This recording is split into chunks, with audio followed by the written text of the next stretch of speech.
I want to thank you all for joining me for another episode of Keeping It Real with America's Supermom. I'm so excited about my next guest. We actually got connected, y'all, on Clubhouse. You hear me talking about Clubhouse, Clubhouse. Well, this is one of the products of that great time that I spend there. So I met Daphne Thompson, and I'm so excited to have her here today. This isn't our first time actually meeting via video, but I'm glad to have her here so that we can have a organic conversation about how we got connected through Clubhouse and some of the inspiration that we have for future events as we embark this new year 2021. So at this time, I'm going to give Daphne the opportunity to introduce herself before we get into some questions. Oh, well, thank you so much, Supermom. Like I told you before, it feels like I should just call you Ma as well. It just works. Yeah, so my name is Daphne. I am the founder of Catch the Beat. We do basically online marketing in a nutshell. However, what I believe is when you speak to different founders and different types of entrepreneurs, they usually know their product and their service phenomenally well, and that's how it should be, right? A lot of the Mhm. times they lack the expert know-how of how to take that messaging and how to take that product online in order to scale and to actually sell it. So we like to form partnerships with these individuals and these business owners so that you can focus on what you do really well. I focus on what I do really well. So you've got the product, you've got the service, I've got the know-how on how to do it online. And when we partner up, we do a revenue share. And that means that this is a proper partnership that both of us are personally vested in. So it's not just like any kind of agency that you have these type of retainers and they have KPIs that they need to meet on a monthly basis. And no matter what they do, they still get exactly the same amount out. So that's just how we feel. We make it a little bit different to each and every business owner in order to scale and to grow together. But it is fundamentally based on relationships. And that's why when you're talking about Clubhouse, I find that like that's just the perfect place for building these relationships like you and me. Like I met you on Clubhouse and Ma was just all like, yeah, let's do this. So yeah, you got to be ready to jump in feet first. I'm all about that. So Definitely. I love the aspect that it's global connections because tell Mm. everybody where you're located. Please repeat that. I said tell everybody where you're located. Oh, so I'm currently in Japan. It Hmm. is Hmm. 5 a.m. in the morning here in Japan. It is nice and chilly, and a little bit later, I'm gonna hit the slopes because today is actually a public holiday here. I think. Ah, okay, awesome. And so the branding, the whole thing about your messaging is so important. A lot of people are kind of reinventing themselves during this time after this year of 2020. So what are some things that people just don't get right when it comes to their messaging for their business? All right. So let me just start with this. People, when they start a conversation with someone, it's usually bam, bam, bam, bam. I can do this. I can do this. I can give you that. I can do this. And that's like slam bam, thank you, ma'am. That's not what someone wants. You are overpowering them with too much information. Technically, that's just off-putting.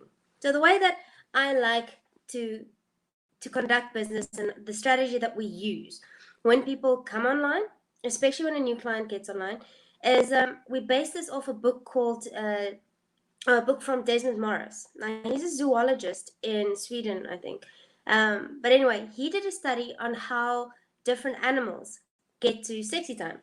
And he took that study and he applied it to humans. How do normal human relationships work? What are the steps to get from not knowing each other at all to having intimacy and sexy time? So he came up with 12 steps of it's usually first eye to body, like you see each other. Then it is Mhm. eye to eye. Then it is usually hand to hand. Well, Corona maybe not now, but that's how it was. Then it is hand to shoulder or hand to back. And so it kind of progresses. And what he found is that the time frame in when this happens doesn't matter at all. It could be an hour, a month, a year, it doesn't matter. But what he found is that the steps are every single time exactly the same, which means that that's like a formula of how people get to intimacy, right? And you to and you'll kind of find exactly the same progression of intimacy or how to get to know someone. If you're in the States or you're in Africa, or it doesn't matter. The same social rules apply, right? Now, what a lot of people miss is seeing you to, hey, sex time. And that's usually you freak people out. It's like if I meet you now for the first time and we actually didn't have this conversation and I just come in and touch your head, you're going to freak out, right? Because they're just not normal human.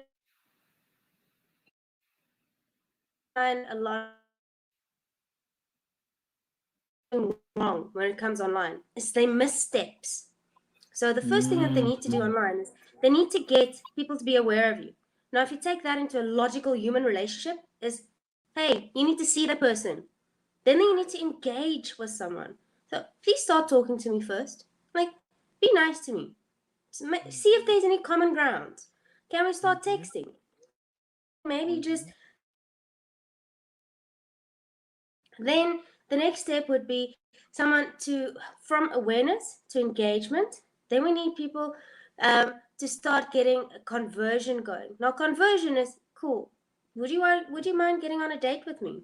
I'd like to see you some more. Can we go have coffee? Can we go just have dinner? How's brunch? Whatever the thing is. But that's the conversion. And a conversion is usually something in exchange, for lack of better words, a small bribe in exchange for your email address. So give me your email address and I'll give you your quiz results. Give me your email address and you get 5% discount. Give me your email address and I will show you the case study that I've been promising you. Something to do with that. The next step is usually that's then where people start getting excited about you. Now that you've been on the first date with someone, you're like, oh, this is really nice. This guy is really cool.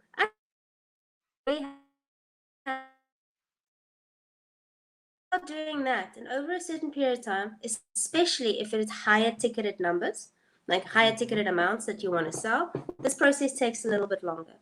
Just like a normal human relationship. If you're in it for the short run, shorter.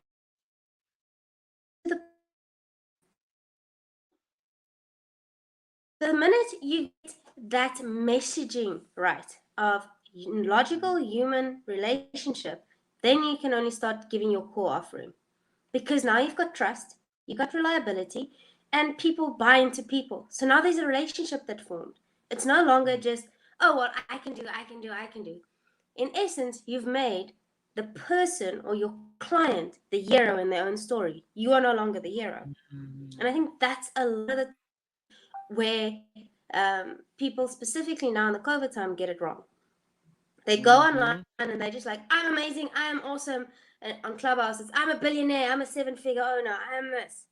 But there's no backing, there's no relationship forming into that. So one, what is a logical step in a human relationship? Apply that to business. Two, make your customer or your current clientele or the person that you want to do business with the hero in their own story. And that applies again to their clientele. I love that. And, I think that's the key point that a lot of people miss. That's the thing that hangs them up with not doing a Facebook Live or moving forward in their business, because they get that concept confused about trying to be the hero. So what are some steps that people can take to kind of break away from that mindset and transform to allowing their client to be the hero? What are some things they can do to do that? Well, the first thing is what I usually try is just you need to find out what the pain points are and be the solution. But in a manner that they step out better of the situation. So, for example, let's just think someone. The other day, I had a client that sells shoes, but it's orthopedic shoes. So instead of talking about how amazing the shoe is, that now it has all this amazing memory foam software, and it's made of all these phenomenal new technologies, and all of that is great and it's factual. However, if you are now currently targeting, for example, nurses that is overworked and overwhelmed in the COVID era, how can you make them the hero in their own story? Buy these shoes. Well, you know what? I know you're overwhelmed. I know that you are working your butt off and you're doing such a great work. I would like to just give you a little bit of a relief. I'm hoping that you bring shoes that helps you stand longer on your feet. You'll be able to help more people. You'll be able to get a lot more out for who you need to be. And maybe, just maybe at the end of the day, you'll have an extra minutes of strength left for your kids. And that's all Love by that. just wearing more comfortable shoes. Love that. The way that Yeah. it's the conversation that everything the shoe is giving is amazing, yes. But who's the hero? It's the mom at the end of the day that has been working 12 to 15 hours, overworked, overstressed with these a massive amount of things, and all she really wants is be able to tuck her kid in bed. How can you do that? I love that. So it's not just a shoe, but an experience or a lifestyle. Being able to tie those things, more things into the product. So the product is really just, it becomes a non negotiable, so to speak. It's something that you have to have. Exactly. And I think Hmm. getting that right with the steps in a normal human relationship, they got a winning online presence. Hmm. And the latest go around word that is trending everywhere is like to have omnipresence. It's many. You must be on Clubhouse. You need to be on Facebook. You need to be on Instagram. You need to be on TikTok. You need to be everywhere. Wherever a specific person might be, you need to have a presence. And it kind of goes back to all the super brands like Coca-Cola and Nike and all these massive brands. If you look at them, they literally are on each and every platform that you might think. They are on banners that go on Google. They are on, well, not so much banners outside anymore, like the road banners, but they are wherever you might look. They have that presence. Now, for a lot of smaller brands, that is very, very challenging because they don't necessarily have the budget for all of these things. So what I would choose one or two and do that exceptionally well. So true. Now, so talk to us about super women. I love it. I love it. All right. So on Clubhouse, I started connecting with incredibly influential women like yourself, Ma. And Hmm. I just kind of I, I felt drawn to them, and there's so much that I want to learn from them, and there's so much that I feel they can give.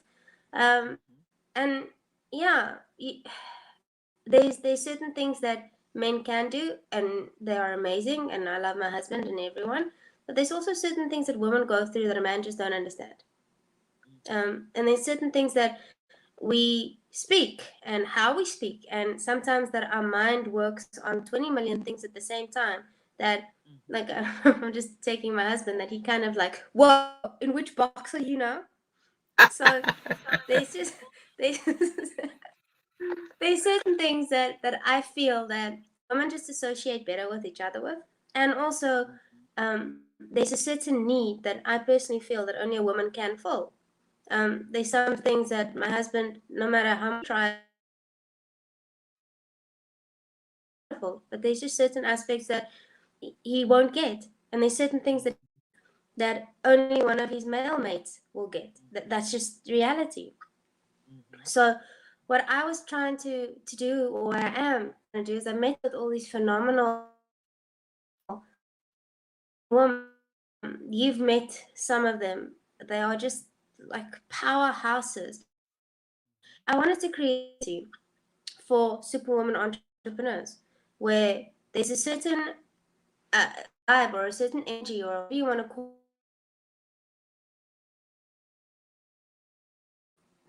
it as a female.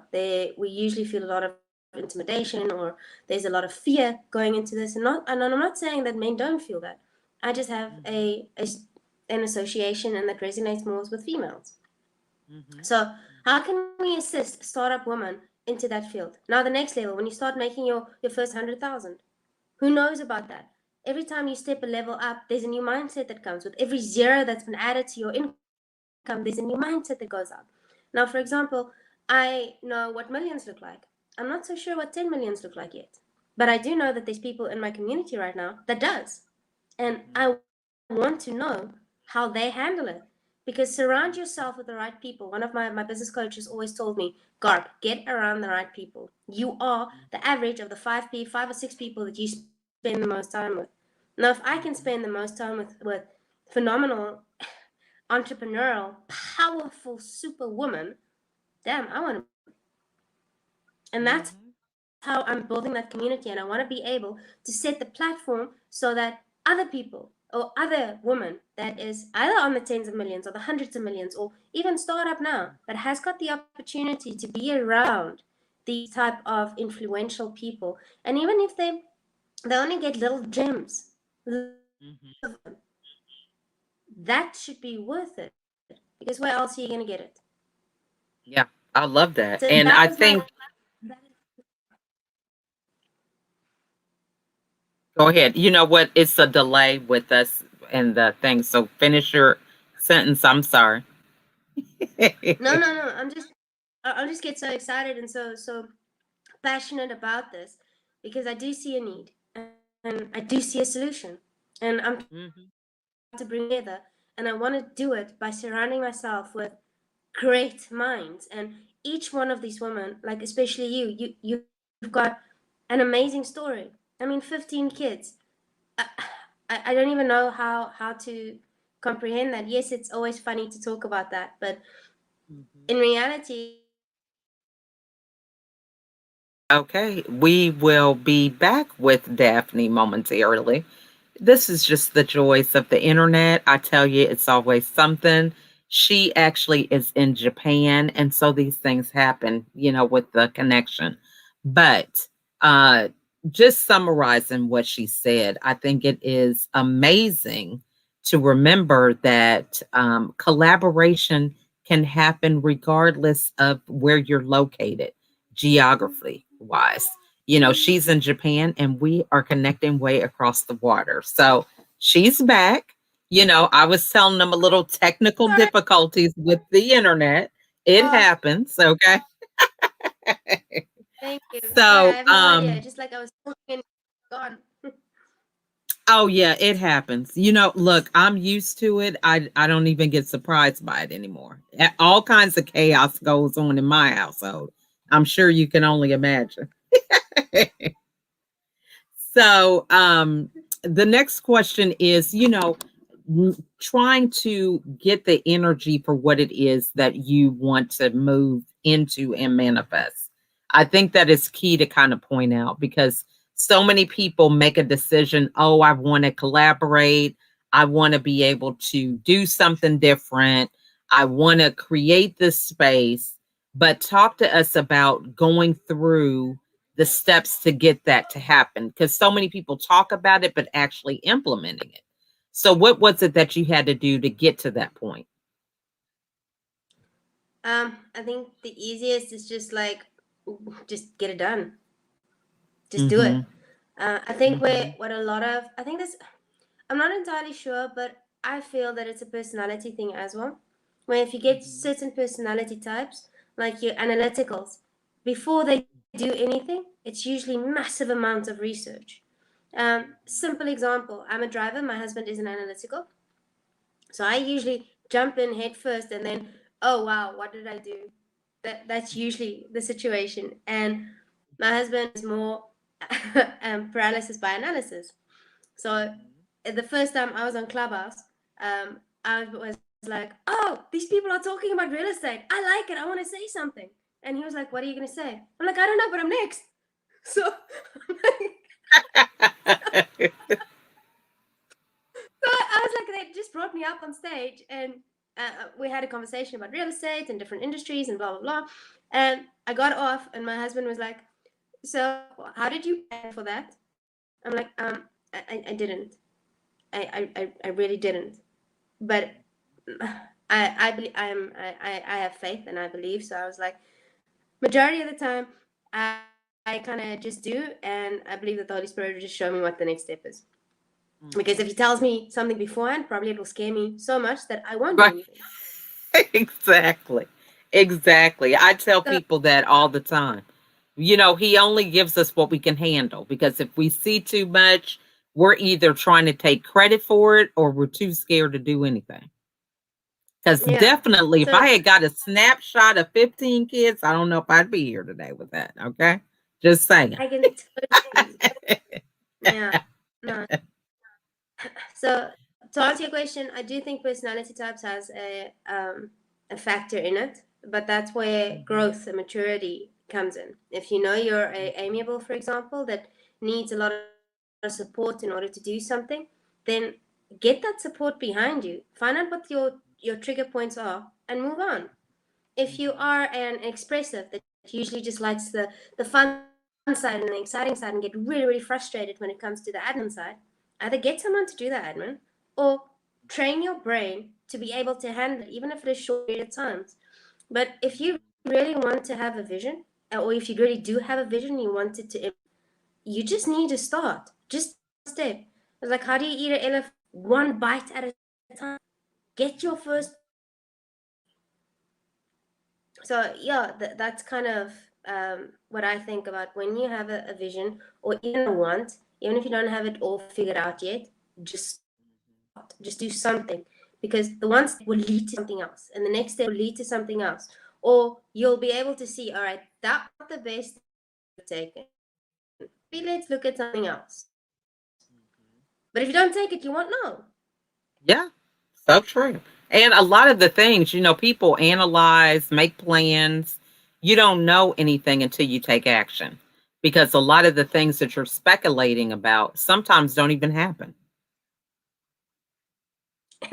Very true. Very true. My mom used Hmm. to say, if you go into a situation, what is the worst thing that could possibly happen? All right, cool. Now you know that. So everything else is a bonus. Yeah, so true. I love that. So, what are some networking tips? Because you were able to assimilate a number of women together, for the super women. So in terms of collaboration, what are some tips that you could give the audience about how to accomplish that? I think the type of person that, like, then, sorry, we step into my thing now. Because Hmm. for me, it is, who is your avatar? Who is your ideal clientele? Who's that person that you really want to get? Name him. Oh, name him or her. How many kids do they have? Hmm. 15. I didn't know. But what are the books they read? What are the areas that they go into? What are their goals? What are their strengths? What is their vision? And if you start identifying that, then you've got a common ground. And the trick is then just to literally speak into what you see in yourself in that other person and draw that out. That to me is it is. Like with you, Ma, I saw you've got phenomenal passion and you've got amazing, yeah, emotional support and love and things that just ooze out of you. I was listening to the voices that or this the comments that you gave on certain situation in Clubhouse, and I was like, I want that in my team. I want, there's something there that sparks something in me. I want that in my team. And if you don't have that, then you should probably not network with that person. So I like for that. me, it is who you want to see, what is it that you want to create, and then start conversations. And I think our first conversation was uh, just a normal tip for anyone that start networking. Start with a compliment, and you always have a better way forward. So Mm. I started with you, which I really probably mean. But I was like, amazing session with Clubhouse. I loved what you said. What you said was resonating with me. This is what I'm doing. Would you be keen to follow in? Would you want to be part of this? So the opening compliment is usually a very, very good way in any networking situation or even in life in general, just to open up a conversation. There's no opening line. Be authentic, mean it. If you're going to suck something out of your thumb, rather don't do it. So yeah, that's kind of my tips on networking and drawing the people that you want in your life closer. Yeah, I love that. So I think my next question, I love to ask people about following up. What are some ways that you follow up with people or a system that you have? Because a lot of times we meet people. I mean, I'm sure we've got people that follow you daily, on Clubhouse. You go and say a couple words and then you've got another 10 followers or something. So how do you follow up with people? All right, so I 100% agree with you in any kind of sale or any situation like that. Usually, statistically wise, 60% of all sales are only made on the 12th touch point. Now, that is quite a long way in. So think about it as 12 weeks, or it could be more. But when you are in a sales aspect specifically, try and get them into some kind of funnel where you have a system that the system either sends out a SMS or a inbox messaging or a email or put a note on your calendar to call the person, but have a system in place for a minimum of 12. I usually go for 24 to 52. So our normal sales funnels runs to up to a year. That we do different touch points, and we've seen that because we've resonated so long and we've been top of mind or just a reminder for someone for such a long period. It's credibility, it's trust. We're not going anywhere, and then they usually open to some sort of conversation. But the trust factor has already been there, and again we've started to follow or have some kind of relationship with it. The next thing is with Clubhouse specifically to follow up. Clubhouse is a little bit different for me because there's so many people with different agendas, if I can put it like that. Not necessarily bad, just different agendas. So the one might be truly only wanting to have time and wisdom out of you, which is okay, and it's good. But I'm not a consultant, or I am not I don't work for charity or a non-profit. I am a businesswoman, and my time is valuable, also my capital. So there is for me a specific sussing period for people specifically on Clubhouse, because I don't know what the real intention is. If it is just to get wisdom out of me, then come join Superwoman Entrepreneurs. Make sure that you're actually an entrepreneur. Make sure that you have got that. But if you are there to really enlarge your business, then I'm open to a real conversation. Then it's beneficial for you and me. So the follow up there is a little bit different for me. I like to first see if the people actually do follow up with me, because that shows intention. The next step is if I ask them to do something, if they actually do it. That also shows which side of the intention is it, and then we take it from there. But that's just my personal type of way to suss it out, because yes, it is a massive platform for opportunity in all different ways. It is an opportunity to grow your business. It's an opportunity to create valuable connections and friendships. I have honestly made mates on there that I literally chat to on a daily basis now. And it is also a platform for a lot of unwantedness, if I can put it like that. Yeah, so true. Just like anything else on the internet, same type of thing, or these other social media platforms. But I love how you have, dived into that topic. So, what is the best way for the audience to get a hold of you? I can't believe we're out of time already. Already? Oh no. Yeah. All right. It goes fast, I'm Uh, telling you. so I am not really. One of my mates keeps saying that, like, I'm not a woman of mystery. So you are Okay. very welcome to Google me. My website is catchthebeat.ca, so www.catchthebeat.ca. On LinkedIn, Daphne Thompson. On Instagram, Daphne Thompson 2901. Yeah, Clubhouse, Daffer. I am at Daffer at Clubhouse, on Clubhouse. All these different ways. Love to chat and to communicate with everyone. This is who I am. I'd Awesome. love to connect. Yeah. Love it. And then what final words would you like to share with everybody today? Find the catalyst that drives your kingdom forward. Mm, that's good. That's deep. So I'm telling you guys, you never know who you run into on Clubhouse. This has been a great conversation, Daphne. I'm so glad that you were able to join me. And if her message resonates with you, I challenge you to reach out to her. And if you're not able to reach out, put your question in the comments. We'll be sure that she gets it. But take this time to move forward. It is February in 2021. Don't be in this same place next month. Take action, move forward. All it takes is just an inquiry, right? It just takes making a comment. I mean, we connected just on a stage on Clubhouse, and now we're here in this interview and we're connected in a group, and the sky's the limit. So take the chance, jump in the water, and you're going to be fine.